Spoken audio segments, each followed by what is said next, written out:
The phrase stand your ground means a lot of different things to a lot of different people. It's no secret that I'm a civil libertarian. I've made countless videos exploring the philosophical concept of freedom and responsibility, but rarely have I expressed exactly why it holds such significance to me. To stand one's ground is to be defiant in the face of adversity. It is to remain true to one's ideals, one's personhood, and above all, survive. Yesterday, I attempted suicide. My mother had failed to attain the housing she promised would be days away from my return to Kentucky, and the flagrant physical threats made by my father wore on me. The lack of progression in my life wore on me. The shame of being around and in some way being associated with such nefarious characters wore on me. It was at this breaking point I tried to poison myself with copious amounts of Xanax. I suffered from a fall and a long-winding pain in my general body for a day, rather than the renal failure I had hoped for.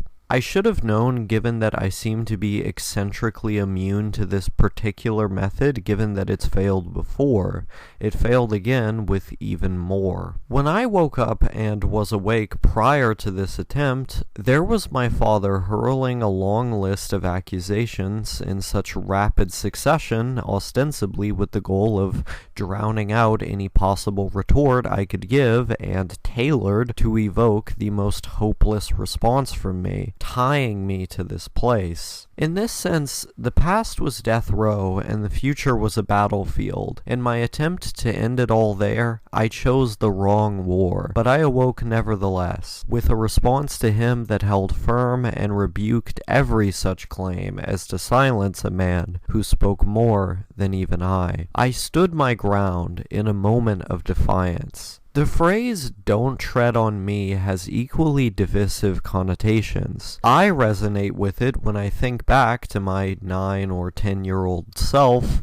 The years always seem to shift around in my head, when my father claimed that I was the cause of my parents' divorce, an idea I flagrantly disagreed with. I exclaimed, with no territory ceded, that it was not me, but rather their toxic relationship that was the cause. I would not be tread on. Most people at that age, and even some as adults, would not have the courage to be defiant in that way. It's even more odd reflecting on, given the fact that my immediate family was the only social interaction I would have until multiple years in the future. I was frequently referred to as a dumb child by my parents for asking questions prior to fulfilling their commands. My questions, my curiosity, was met with physical violence for even entertaining the notion that I could understand why I was doing something prior to doing it. I never said I wouldn't do it.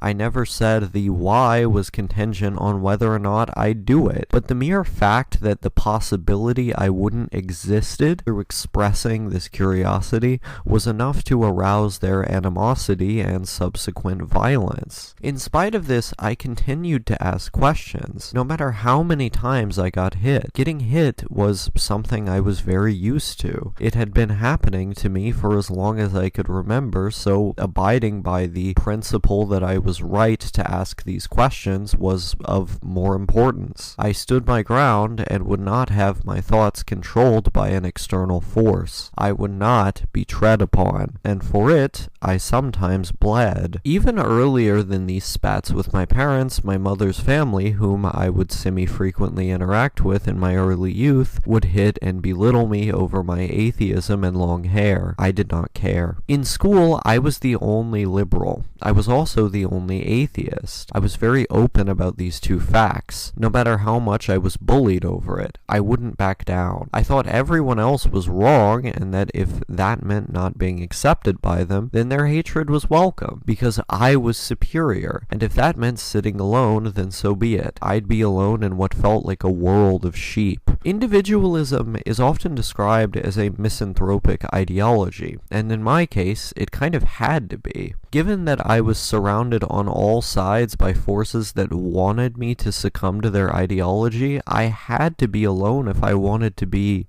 myself. Eventually, I thought this meant I wanted to be alone entirely. Eventually, I would come to learn I was around the wrong people, that everyone needed community. But even so, I've learned to do without if need be. No, I won't back down. Several of my fans have been most affected by the videos I wrote or recorded revolving around my time living in northern Maine. When I was a young man living in New England, I was profoundly affected by that time. I've never felt home anywhere, but that was the closest to home I had ever felt in my life. And now heading to Vermont to hopefully forge a better life for myself, I can't help but feel I am heading at least somewhere akin to home. I said in my last article that my home lies wherever adventure lies, but perhaps it lies in my upper chest. Perhaps my heart is wherever I stand firm, wherever I may tread. Its pulse felt most deeply,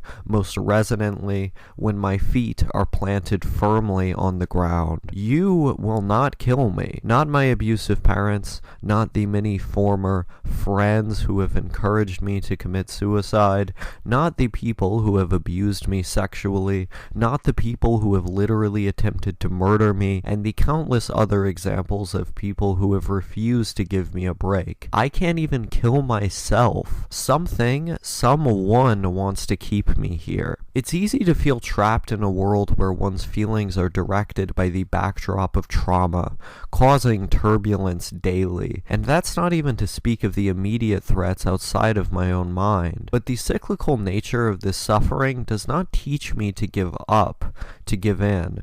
Rather, accept failures the same way I accept my achievements. No matter how much I lose in my quest, I must never back down until I fulfill my potential. Let my love of fate, the beauty I see in the falling snow, and the person I could not be without every last bit of suffering I've experienced up to now be my guiding light. For the person I am proud to be could not exist without the positive and negative, without the malaise that makes up the majority of the time causing me to struggle so tirelessly. I don't believe in a higher power. I don't believe in destiny, but maybe I believe in me. No, I won't back down. I will stand my ground.